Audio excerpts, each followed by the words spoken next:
Hey everybody, Optimus Prime here, back with another Transformers video review. Now today we're going to be taking a look at the Transformers masterpiece, MP05G Gold Megatron.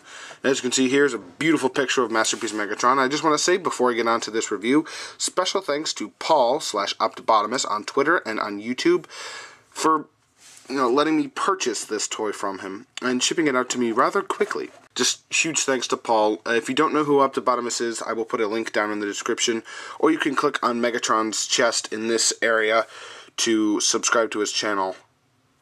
Alright, on to the toy.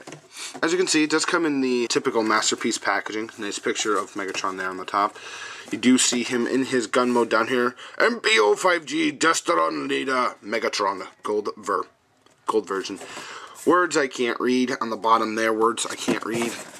On the side it just says Transformers Masterpiece MP05G. On the back you do get your obligatory product shots, Megatron Gold version. This I believe would be the bio if you could read it, but you can't. There he is in robot mode. There he is with MP10 Prime, which this does not work. The scale, and I'll show that off here in a minute, it just does not work. You see, he does come with all the same accessories as MP05, the original.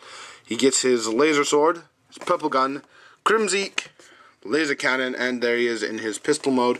There you see everything that's included in the box. A very nice picture of his gun mode there. On the top, whoops, you just see that same piece of Megatron holding his sword. On the bottom, nothing but warnings. So, let's get him out here and see just how cool this Destron leader really is. And here you have MP05G opened up and out of his packaging. Off the bat, I just want to say, I really like this guy. Now, according to some sources that I've seen online, and Paul, the original reviewer of this Optibotimus, said that this toy was completed in, I believe, about 12 days. So, I really don't hate on the figure for that, because that's not really the figure's fault. It's Takara Tomies who designed the toy, and why in 12 days, I don't know. But for his accessories, you do get the gun that he used to blast Prime in the movie. Done in a nice plastic here. It's a gun. Pew.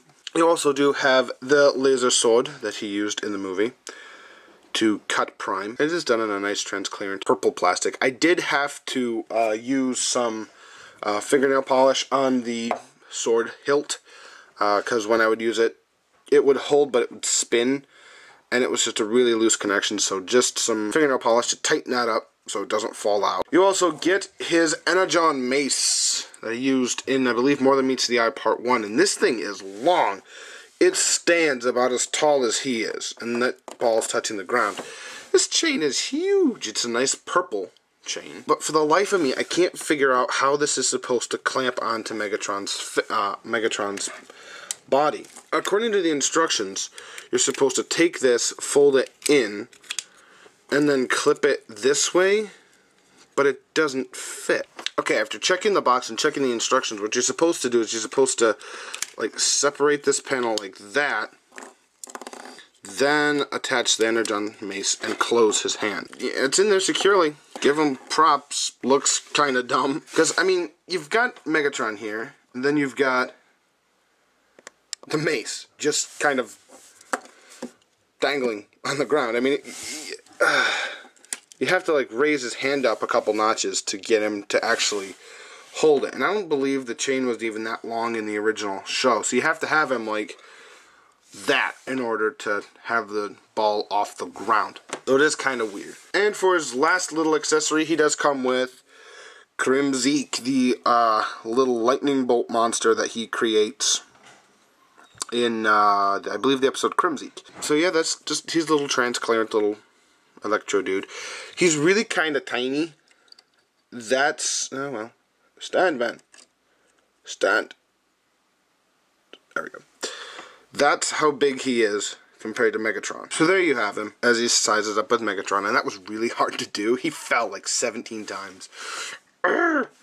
So, just getting him out of there, we will get on to some size comparisons. Just scooching Megatron over to the side here. Here we have Masterpiece Prowl, Masterpiece Bumblebee, he's so tiny, Masterpiece Soundwave, Masterpiece Grimlock, And then finally, the figure that he's supposed to scale with, get everybody out of the way here, MP01, with a deafening thud. Now this looks really, really good to me. It's just something about the heft and the size of everybody, just, it's so good. Just the chunkiness and everything. And I will admit that this doesn't really scale too well with this anymore. When they got to MP10, they rescaled everything so that it's all more cartoon accurate, and the MP01 to MP09 were sort of in the newer size scale, but I believe it was Starscream that started to go down in scale, like Grimlock and Hot Rod were smaller figures. So, there you have his size comparisons. Now, getting on to the articulation, shall we?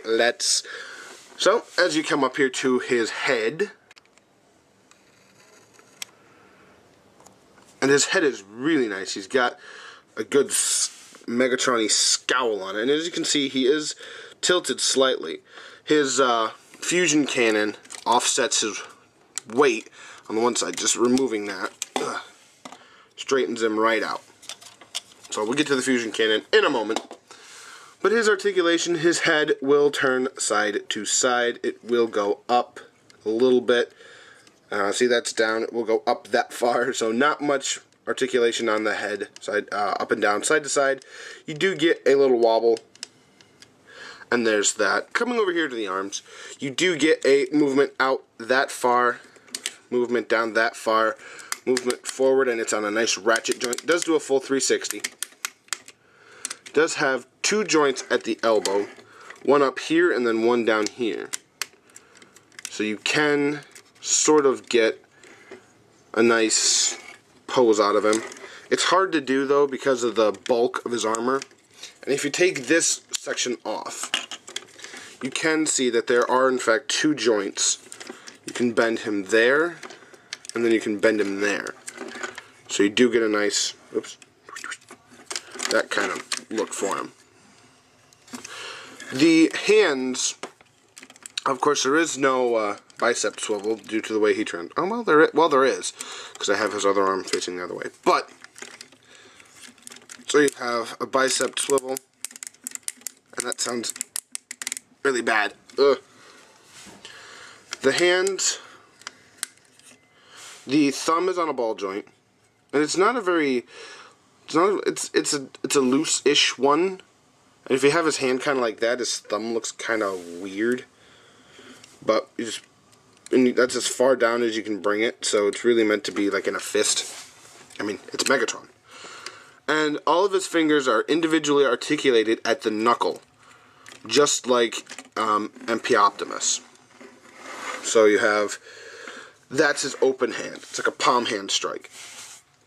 Now, he can hold his accessories. I believe you just put the handle, you see that little slot right there, that tab just slots right into. Get his thumb out of the way here. Just slot that in. Like, oops.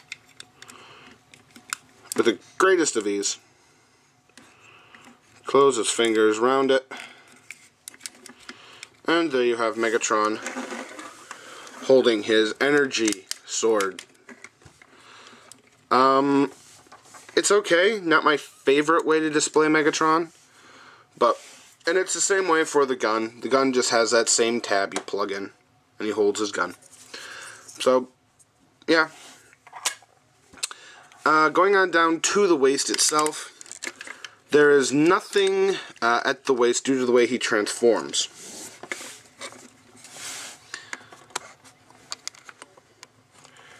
No swivel or anything like that, but the legs are, whoops.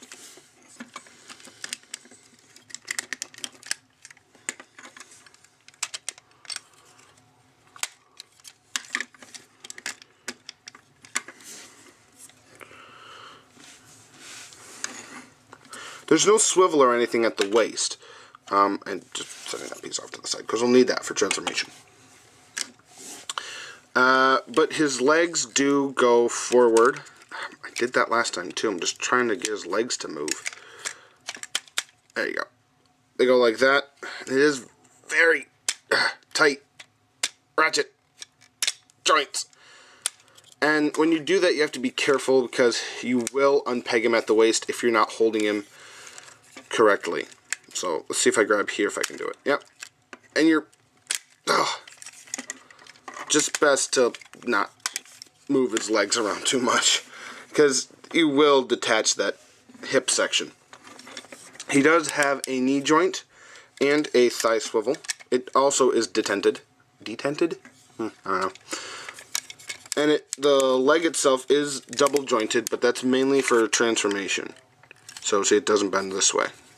So there's that, and his feet are on a ball joint.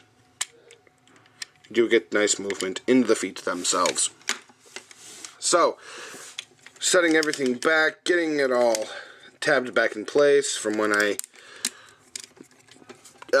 almost detransformed him. Losing the Energon mace, or the Energon sword, which is probably my favorite accessory that he comes with. Putting everything, getting everything all straightened out here. We will come on to his last accessory. Oops. And this, I don't know if this is necessarily considered an accessory, but it is really cool, and it is his fusion cannon here.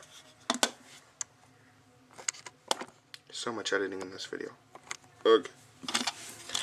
And it is just a scope, a giant scope, that you can sort of see down the barrel of. It's got a little sight in there. Don't know how well you can see that, but it is there.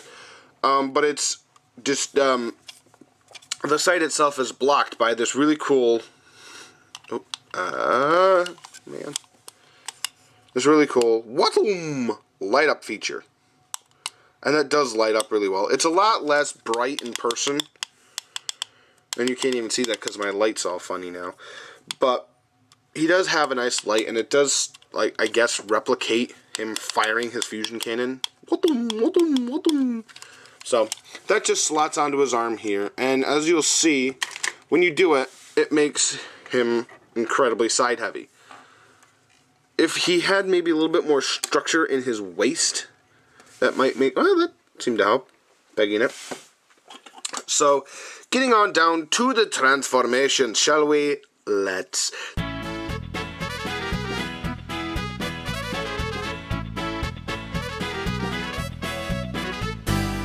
And here you have him in his gun mode. Now, as you can see, he is a little bit oversized, and that was to sort of accommodate for some of the gun laws and things that were in effect back when this guy was made.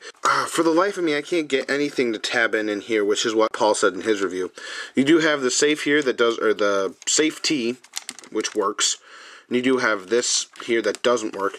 The trigger, if it's tabbed incorrectly, does work. It doesn't shoot anything, probably for the better, and it doesn't have the orange safety cap of doom. Now, from my understanding, and this is just my understanding, from what people have said online, when you do get MP Megatron, because this is actually a early release copy that Optibotimus got, it will have the safety cap due to gun regulations and things of that nature.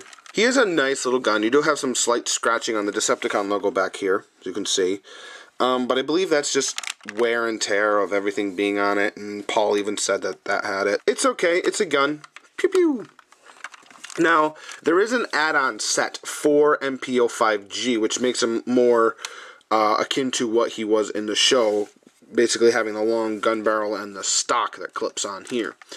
I don't know if I'll get that, but now I actually have a reason to see if I can track it down, because as you can see up here on the scope, it has little handles. You can have somebody hold it if you want. You can have Megatron hold it. You can have Soundwave hold it. Doesn't really matter. But there he is in his gun mode, which I don't think we ever saw a human use in the cartoon. In the comics, he was actually used as a gun several times. Or at least once for like 3.5 days or something like that. I don't know. Comics were weird.